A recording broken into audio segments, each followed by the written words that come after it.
शिवाजी महाराज आणि मराठा समाजाबद्दल अपशब्द काढणारा आरोपी प्रशांत कोरटकर फरार झाला।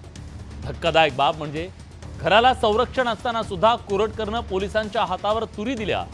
त्यामुळे पोलिसांबद्दल अनेक सवाल निर्माण झाले।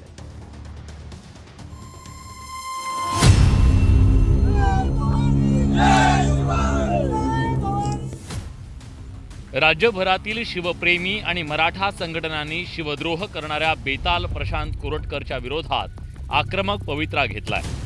कोरटकरचा ठिकठिकाणी प्रचंड निषेध केला जातोय। कोरटकरच्या चुकीच्या वक्तव्यानं मोठा संताप निर्माण झालाय। त्यामुळे कोरटकरच्या घराभोवती पोलीस बंदोबस्त लावण्यात आला होता। मात्र घराबाहेर पोलीस बंदोबस्त असताना कोरटकर फरार कसा झाला? पोलीस कोरटकरला रोखू का शकले नाही, असा गंभीर सवाल या निमित्तानं उपस्थित झाला।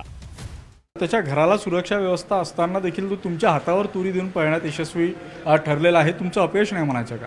नाही, तो 3 दिवसापासून नागपूर शहरात नाही आहे आणि त्याचे मोबाईल वगैरे सर्व स्विच ऑफ आहेत आणि त्या दृष्टिकोनातून सायबरची जे पोलीस स्टेशन आहे ते पण त्यावर कारवाई करत आहे।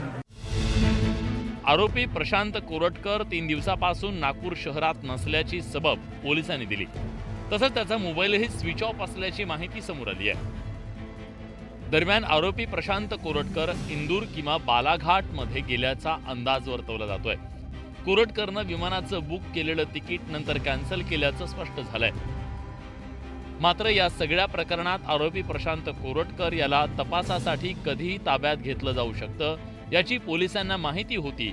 असं असतानाही पोलिसांनी हलगर्जीपणा का केला असा मुद्दा उपस्थित करत विरोधकांनी हल्लाबोल केलाय।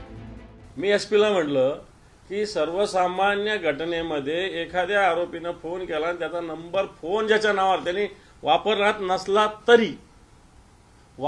नसला तरी तो माणूस आरोपी असतो, त्याला आपण 1 मिनिटात आणू शकतो। हा आरोपी स्वतःच बोलतोय, स्वतः तो फोन वापरतो, तो कोणाचा कार्यकर्ता आहे हेही तपासलं पाहिजे। परंतु त्याला पोलीस पकडत नाही। कोल्हापूरची पोलीस त्याच्याकडे जातात, नागपूरला काय करतात? 2 दिवस झाले काय त्याला पकडणं अवघड काम आहे का? तो कोण कोरटकर आहे त्याला? आरोपी प्रशांत कोरटकर त्याच्या घराला पोलिसांचं संरक्षण असताना फरार कसा होऊ शकतो हा प्रश्न पोलिसांच्या कार्यपद्धतीवर संशय निर्माण करणारा ठरतोय। आणि याच मुद्द्यावरून पोलिसांवर विरोधकांनी टीकेची झोड उठवली आहे। Bureau report, news 18 Lokmat.